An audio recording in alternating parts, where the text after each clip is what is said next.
please join me again in welcoming Scott Pelley.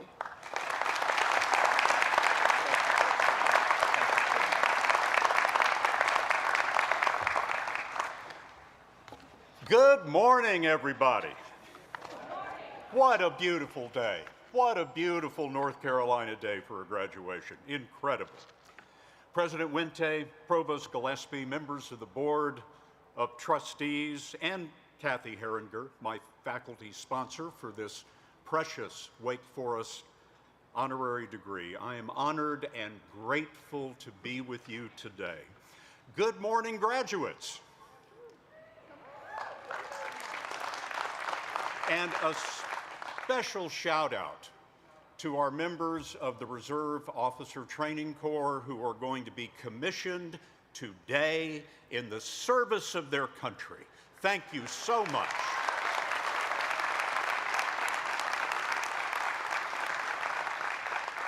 Oh, this has been a challenging road.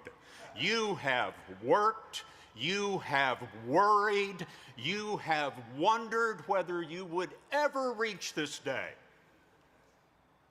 I'm not talking to the graduates, I'm talking to the parents and the families. Why are there so many people here? Because nobody got here alone. First, a quick word of warning. I was reporting a story for 60 Minutes not long ago on the Webb Space Telescope, and I had a young astronomer, and I asked her, I said, so what took you into astronomy? And she said, well, you spoke at my college graduation.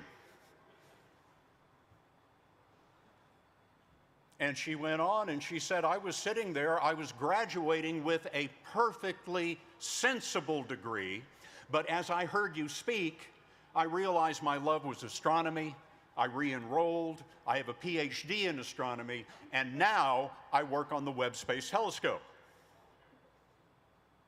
So, if there is anyone here today who does not want to be an astronomer, this is the time to space out. You know, if we were in London walking past Portland Place on a beautiful spring day, we would encounter the headquarters of the British Broadcasting Corporation, a nearly 100-year-old building from which Edward R. Murrow, the original CBS News correspondent, stood on the roof and broadcast back to America the falling bombs of fascism that fell on that free city month after month. And if we walk a little bit further past the BBC, we will encounter another hero in the fight against fascism, George Orwell. He'll be standing right there, frozen in bronze, with his words carved in the side of the building. If liberty means anything at all, it means telling someone something that they don't want to hear.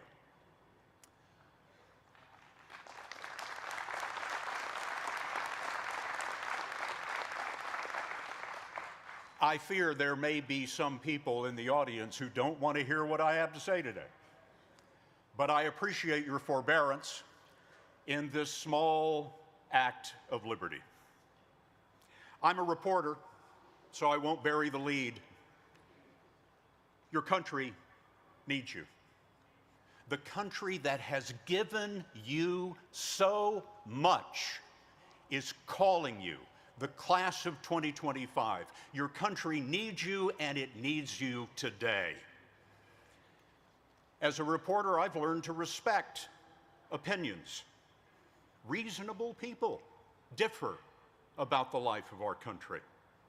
And America works well when we listen to those that we disagree with, where we listen to those and we disagree with and have common ground and compromise.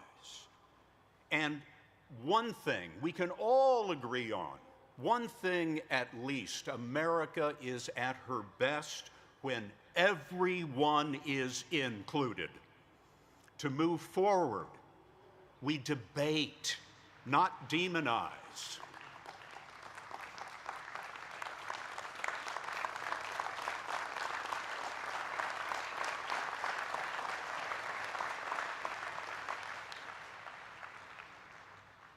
I like this crowd.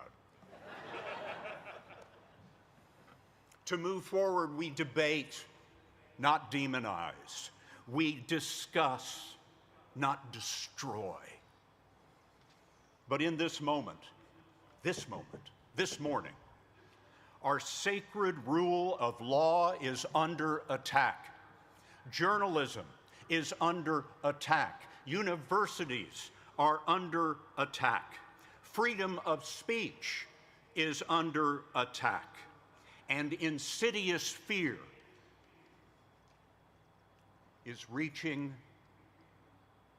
through our schools, our businesses, our homes, and into our private thoughts. The fear to speak in America. If our government is, in Lincoln's phrase, of the people, by the people, for the people, then why are we afraid to speak? The Wake Forest class of 1861, they did not choose their time of calling. The class of 1941 did not choose. The class of 1968 did not choose. History chose them. And now history is calling you, the class of 2025. You may not feel prepared, but you are. You are not descended of fearful people. You brought your values to school with you, and now Wake Forest has trained you to seek the truth, to find the meaning of life. Let me tell you about 3 people, briefly, who I've met recently, who discovered the meaning of their lives in a moment of crisis, not unlike what we have today. Volodymyr Zelensky, president of Ukraine, spent his entire career as an entertainer on television. His first elected office was president of Ukraine. And 3 years ago, the Russian army came at him from 3 directions. He had a decision to make. So he reached for the most lethal weapon in the Ukrainian arsenal, his cell phone. And he walked out in front of the presidential offices in Kyiv and made a video selfie and told his people, I'm still here. Your army is still here, and we are going to fight. Galvanized 44 million people instantly. And today, 3 years later, he is all that stands between a murderous dictator in Russia and the rest of free Europe. I asked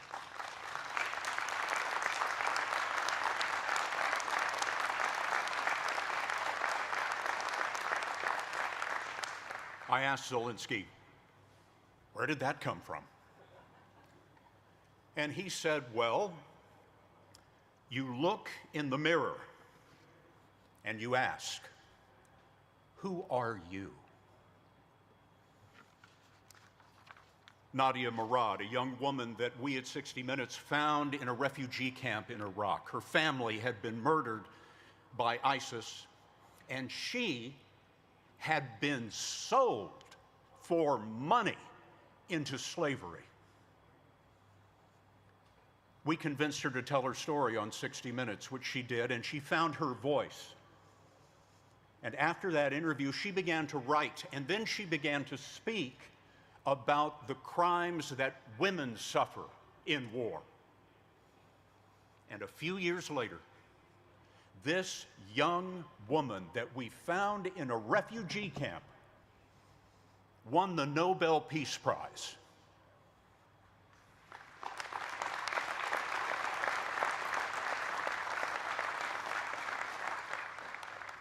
Who are you? Finally, Dr. Sam Attar. He's an orthopedic surgeon in Chicago, professor of surgery at Northwestern, who volunteers to do surgery in war zones in Gaza, in Ukraine, in Syria, to try to save the lives of innocent people wounded by war, using whatever meager supplies that he has at hand. I asked him, where does this come from? And Sam Attar told me, it's not much, but it beats burying your head in fear and ignorance.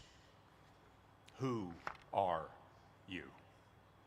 What is the meaning of life? Today,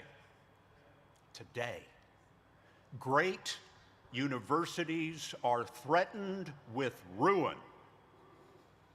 So what did President Wente and Provost Gillespie do?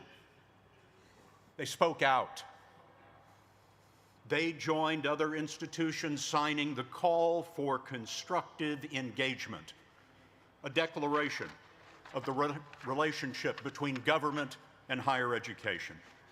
It reads in part, institutions of higher education share a commitment to serve as centers of open inquiry, where in their pursuit of truth, faculty, students, and staff are free to exchange ideas and opinions across a full range of viewpoints without fear of retribution, censorship, or deportation. Who are you?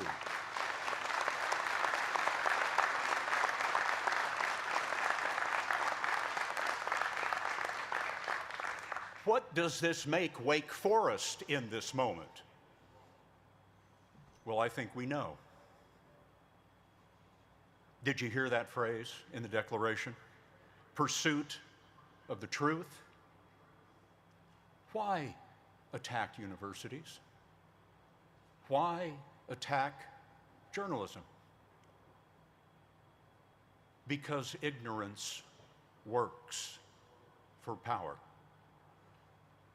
First, make the truth seekers live in fear.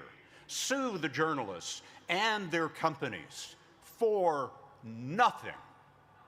Then, send masked agents to abduct a college student who wrote an editorial in her college paper defending Palestinian rights, and send her to a prison in Louisiana charged with nothing.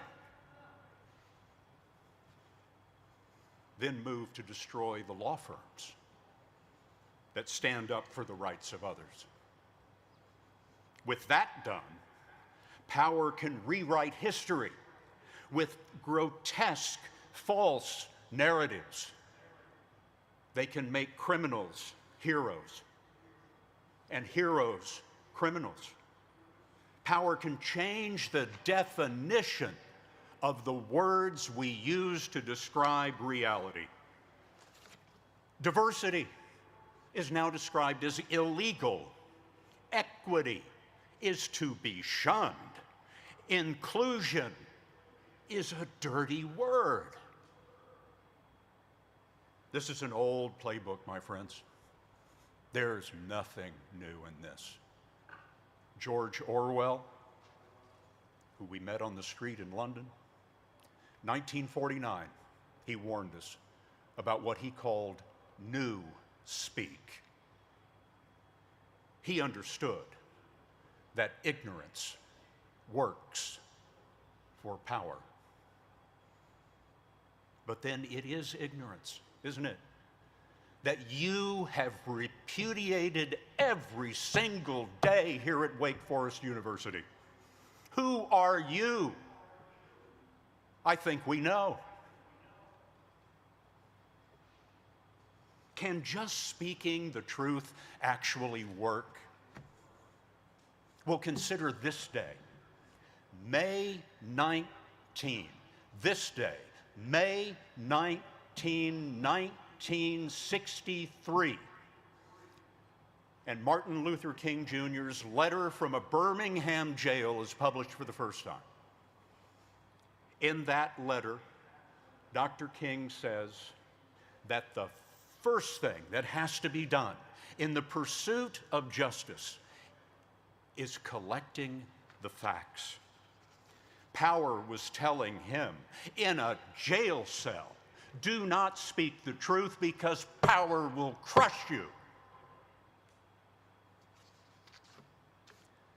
But consider, just months before that letter was published, Wake Forest University became the first major private institution of higher education in the South to integrate.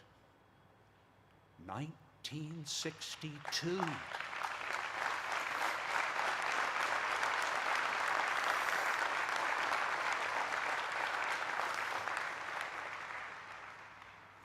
The year after King's letter, 1964, the Civil Rights Act is passed. The year after that, 1965, the Voting Rights Act is passed. Now, today, both of those are under attack.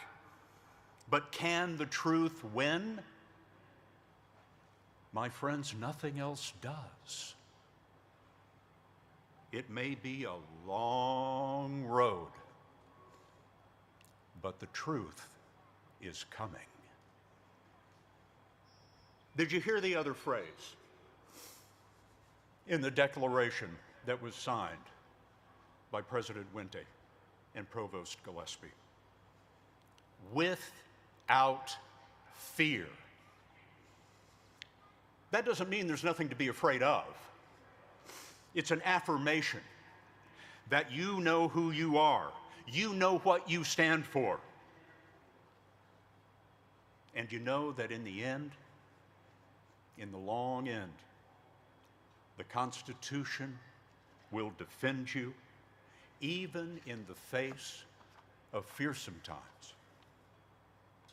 In the words of one of your former Wake Forest professors, you may write me down in history with your bitter, twisted lies. You may trod me in the very dirt, but still, like dust, I'll rise. Leaving behind nights of terror and fear, I rise. Into a daybreak that's wondrously clear, I rise. Bringing the gifts that my ancestors gave, I am the dream and the hope of the slave. I rise, I rise, I rise.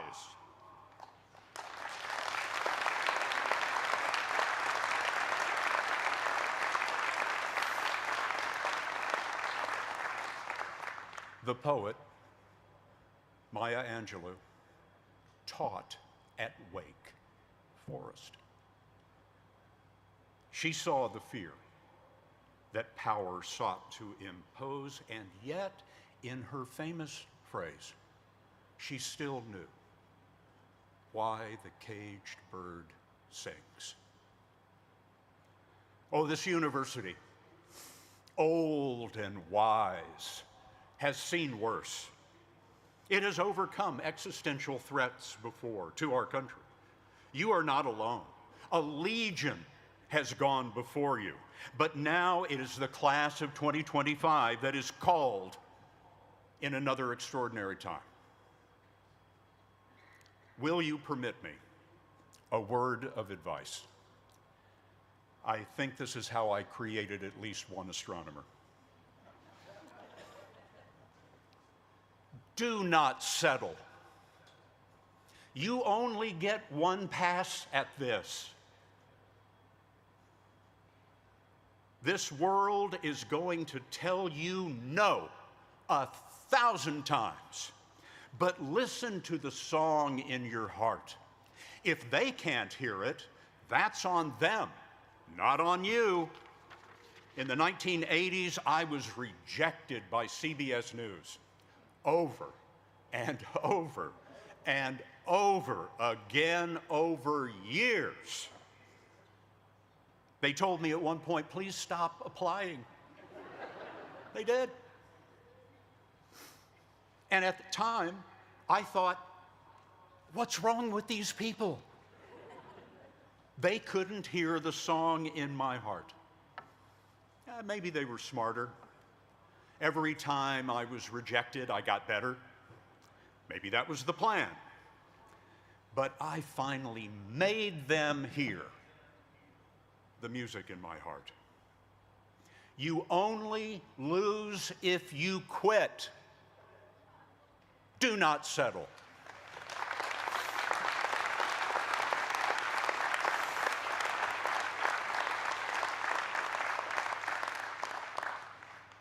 What is the meaning of life? Who are you? You are the educated. You are the compassionate.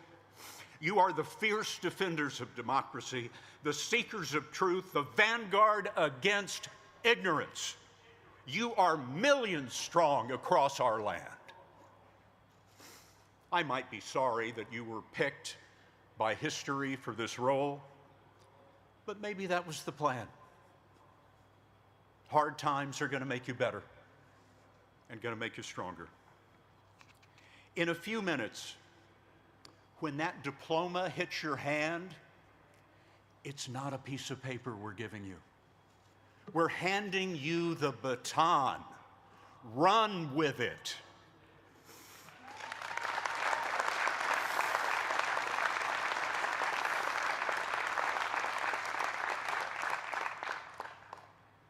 Why am I here? I'm here today because I'm 50 years farther down the trail than you are. And I have doubled back this morning to tell you the one thing that I have learned from Volodymyr Zelensky, Nadia Murad, Sam Attar, and 1,000 others. In a moment like this, when our country is in peril, don't ask the meaning of life. Life is asking, what's the meaning of you? With great admiration for your achievement, with confidence that you will rise to this occasion, I thank you very humbly for the honor of being with you. Thank you very much.